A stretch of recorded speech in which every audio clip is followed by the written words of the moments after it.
আসসালামু আলাইকুম। Master medical সায়েন্সের পক্ষ থেকে সবাইকে শুভেচ্ছা জানাচ্ছি। আমরা ফার্মাকোকাইনেটিক্স নিয়ে আলোচনা করছিলাম। আমরা ফার্মাকোকাইনেটিক্সকে ইতিমধ্যে বলে আসছি যে এটাকে কি বলা হয়। এটাকে বলা হয়ে থাকে যে এডিএমই স্টাডি। আচ্ছা, এই এডিএমই স্টাডি এর ভেতরে আমরা অ্যাবজর্পশন নিয়ে কথা বলেছি, আমরা ডিস্ট্রিবিউশন নিয়ে জানছি। আজকে আমরা মেটাবলিজমকে নিয়ে কথা বলবো। শুরু করা যাক।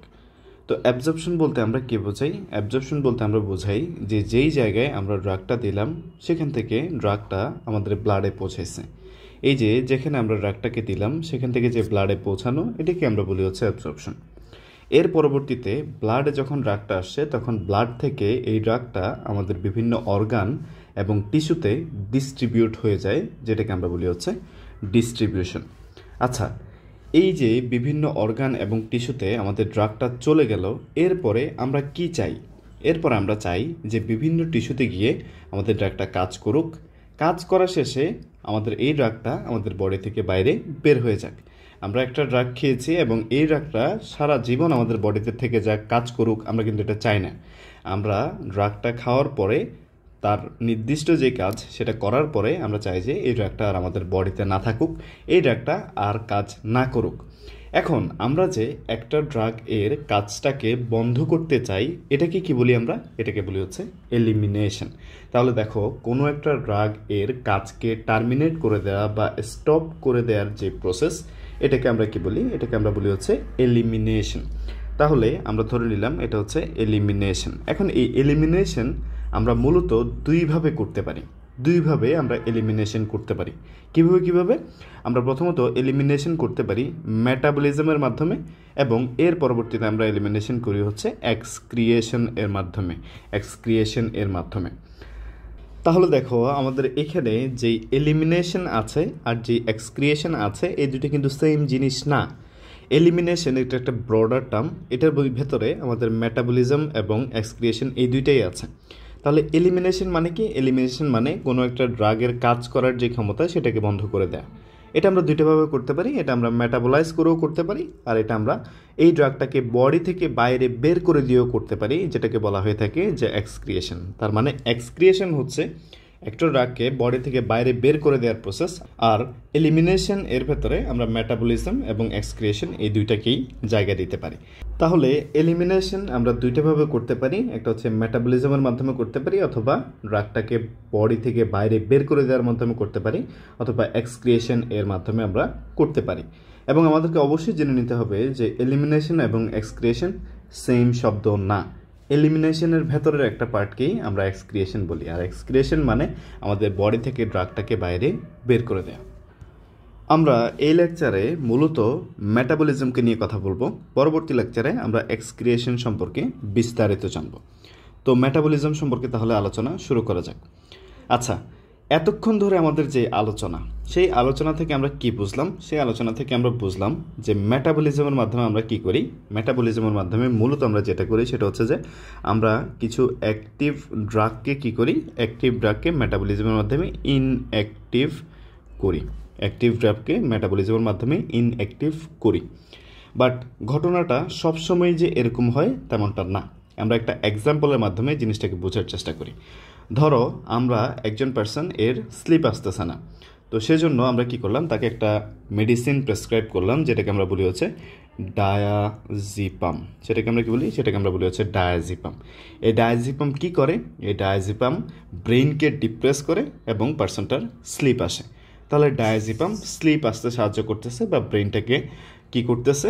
ডিপ্রেস করতেছে। আচ্ছা, এখন ডায়াজিপাম আমরা যখন এই পার্সনের বডিতে দিলাম, তখন এই পার্সনের বডি এই ডায়াজিপামকে কি করে? এই ডায়াজিপামকে মেটাবোলাইজ করে। আচ্ছা, এই ডায়াজিপামকে মেটাবোলাইজ করে আমাদের বডি কি তৈরি করে? আমাদের বডি তৈরি করে অক্সাজিপাম। আমাদের বডি কি তৈরি করে? আমাদের বডি তৈরি করে হচ্ছে অক্সাজিপাম। এখন এই ডায়াজিপাম থেকে যে অক্সাজিপাম তৈরি হলো, এই অক্সাজিপাম কি করে? এই অক্সাজিপামও ব্রেনকে ডিপ্রেস করে এবং পার্সনের স্লিপ আসে। তাহলে দেখো, এখানে ঘটনা যেটা হয়েছে যে ডায়াজিপাম মেটাবলিজমের মাধ্যমে এমন একটা জিনিসে কনভার্ট হচ্ছে যেটা ঠিক ডায়াজিপামের মতোই কাজ করতে পারে। তার মানে এখন আমাদের প্রশ্ন হচ্ছে, এই যে মেটাবলিজম, এই মেটাবলিজমের মাধ্যমে তাহলে ডায়াজিপাম কি আমাদের ইনঅ্যাক্টিভ হয়ে গেল? ডায়াজেপাম ইনঅ্যাক্টিভ হয়নি। ডায়াজেপাম একটা অ্যাক্টিভ ফর্ম থেকে আরেকটা অ্যাক্টিভ ফর্মে কনভার্ট হয়েছে অথবা কিছু অ্যাক্টিভ মেটাবোলাইটস তৈরি করছে। তাহলে দেখো মেটাবলিজমের মাধ্যমে শুধু যে ড্রাগ অ্যাক্টিভ থেকে ইনঅ্যাক্টিভ হবে বিষয়টা এমন না। বিষয়টা কেমন তাহলে? আমরা এখানেই দেখলাম ডায়াজেপামের এক্সাম্পলে যে অ্যাক্টিভ ড্রাগ আরও কিছু অ্যাক্টিভ মেটাবোলাইটস তৈরি করতে পারে। তাহলে অ্যাক্টিভ ড্রাগ অ্যাক্টিভও হতে পারে, অ্যাক্টিভ ড্রাগ ইনঅ্যাক্টিভও হতে পারে। ঘটনাটা আমরা উল্টোও দেখতে পারি যে ইনঅ্যাক্টিভ ড্রাগগুলো কী হতে পারে, ইনঅ্যাক্টিভ ড্রাগগুলো অ্যাক্টিভ হয়ে যেতে পারে। এটাকে আমরা একটা এক্সাম্পলের মাধ্যমে বোঝার চেষ্টা করি। আমরা চিন্তা করলাম যে এটা হচ্ছে আমাদের একটা ব্লাড ভেসেল, এটা হচ্ছে আমাদের একটা ব্লাড ভেসেল, এটা হচ্ছে আমাদের ব্রেন। এটা কি? এটা হচ্ছে আমাদের ব্রেন। আমাদের ব্রেনে আমরা জানি যে ব্লাড ব্রেন ব্যারিয়ার আছে। সো ব্লাড ব্রেন ব্যারিয়ারকে ধরলাম আমরা, এটা দিয়ে রিপ্রেজেন্ট করলাম যে এটা হচ্ছে আমাদের ব্লাড ব্রেন ব্যারিয়ার। আচ্ছা, এখন আমরা চিন্তা করলাম এই যে ব্রেনটা আমরা আঁকলাম এটা এমন একজন পার্সনের যার পার্কিনসনিজম আছে। আচ্ছা, এখন পার্কিনসনিজম কেন হয়? পার্কিনসনিজম সাধারণত ডোপামিনের ডেফিসিয়েন্সির জন্য হয়। তার মানে কি করতে হবে? এই পার্সনটাকে ট্রিট করার জন্য আমাদেরকে এই পার্সনটাকে ডোপামিন দিতে হবে। আচ্ছা, কিন্তু আমরা যদি এই পার্সনটাকে সরাসরি ডোপামিন দেই, এই ডোপামিন আমাদের ব্রেনে প্রবেশ করতে পারে না। কারণ এই ডোপামিন আমাদের ব্লাড ব্রেন ব্যারিয়ারকে কী করতে পারে না? ব্লাড ব্রেন ব্যারিয়ারকে ক্রস করতে পারে না। তাহলে সমস্যাটা কোথায় আমাদের? সমস্যাটা হচ্ছে আমরা যদি সরাসরি ডোপামিন দেই তাহলে এই পার্সনটার যে ব্রেন বা যেখানে গিয়ে ডোপামিন আসলে কাজ করবে সেখানে কিন্তু ডোপামিন যাইতে পারতেছে না ব্লাড ব্রেন ব্যারিয়ারের জন্য। সেজন্য আমরা একটা সিস্টেম করে এই ড্রাগটাকে দিই, সেটা হচ্ছে যে আমরা এটাকে লিবোডোপা হিসেবে দিই। এই লিবোডোপা এটা কিন্তু ইনঅ্যাক্টিভ, কিন্তু লিবোডোপার সুবিধাটা হচ্ছে এই লিবোডোপা আমাদের এই ব্লাড ব্রেন ব্যারিয়ারকে ক্রস করতে পারে এবং ব্লাড ব্রেন ব্যারিয়ারকে ক্রস করে এটা আমাদের ব্রেনে চলে যেতে পারে। তাহলে লিবোডোপা আমাদের ব্রেনে যাইতে পারে, কিন্তু এটা তো ইনঅ্যাক্টিভ। লিবোডোপা ব্রেনে গিয়ে মেটাবোলাইজ হয়ে পরবর্তীতে কী হয়? পরবর্তীতে ডোপামিনে কনভার্ট হয়। তার মানে দেখো যে লিবোডোপা এটা ইনঅ্যাক্টিভ, কিন্তু আমরা এই ড্রাগটা ইউজ করছি এবং বডির ভেতরে যাওয়ার পরে আমাদের এই লিবোডোপা মেটাবোলাইজ হয়ে কী হয়ে যাচ্ছে? মেটাবোলাইজ হয়ে ডোপামিন হয়ে যাচ্ছে বা অ্যাক্টিভ হয়ে যাচ্ছে। তাহলে আমরা দিলাম একটা ইনঅ্যাক্টিভ ড্রাগ, এটা হয়ে গেল কেমন? হয়ে গেল অ্যাক্টিভ। তাহলে মেটাবলিজমের মাধ্যমে আমরা ইতিমধ্যেই দেখলাম যে ইনঅ্যাক্টিভ ড্রাগ আবার অ্যাক্টিভ হতে পারে। এখন আমরা এই যে ইনঅ্যাক্টিভ ড্রাগগুলো দেই, ইনঅ্যাক্টিভ ড্রাগ যেগুলো আমরা বডিতে দেই, এই ইনঅ্যাক্টিভ ড্রাগগুলোকে কী বলা হয়? এই ইনঅ্যাক্টিভ ড্রাগগুলো একটা নাম আছে, এটাকে বলা হয়ে থাকে যে প্রো ড্রাগস। এগুলোকে কী বলা হয়? এগুলোকে বলা হয়ে থাকে যে প্রো ড্রাগস। আচ্ছা, এই প্রো শব্দটার সাথে আমরা পরিচিত, আমরা আমাদের বডির বিভিন্ন এনজাইম সম্পর্কে ইতিমধ্যে জেনে আসছি যে pro renin, pro insulin, pro thrombin. তো এই যে প্রো যেগুলোর সাথে লাগানো থাকে আমরা জানি যে এগুলো কেমন হয়? এগুলো ইনঅ্যাক্টিভ হয়। তেমনি প্রো ড্রাগস বলতো ইনঅ্যাক্টিভ ড্রাগসগুলোকে বোঝানো হচ্ছে যেগুলো কিনা বডির ভেতরে প্রবেশ করার পরে পরবর্তীতে গিয়ে অ্যাক্টিভ হচ্ছে। তাহলে প্রো ড্রাগস সম্পর্কেও আমরা জানলাম। এখন এখানে ঘটনাটা কী হলো আমরা যদি একটু ভালোভাবে লক্ষ্য করি তাহলে এখান থেকে আমরা অনেকগুলো বিষয় জানতে পারবো। সেটা হচ্ছে দেখো মেটাবলিজমের মাধ্যমে কী হচ্ছে আমরা একটু দেখি। মেটাবলিজমের মাধ্যমে অ্যাক্টিভ ড্রাগ ইনঅ্যাক্টিভ হচ্ছে, অ্যাক্টিভ ড্রাগ থেকে অ্যাক্টিভ মেটাবোলাইটস তৈরি হচ্ছে, ইনঅ্যাক্টিভ ড্রাগ আবার অ্যাক্টিভ হয়ে যাচ্ছে। তার মানে মেটাবলিজমের মাধ্যমে আসলে অ্যাক্টিভ ইনঅ্যাক্টিভ সব কিছুই হতে পারে।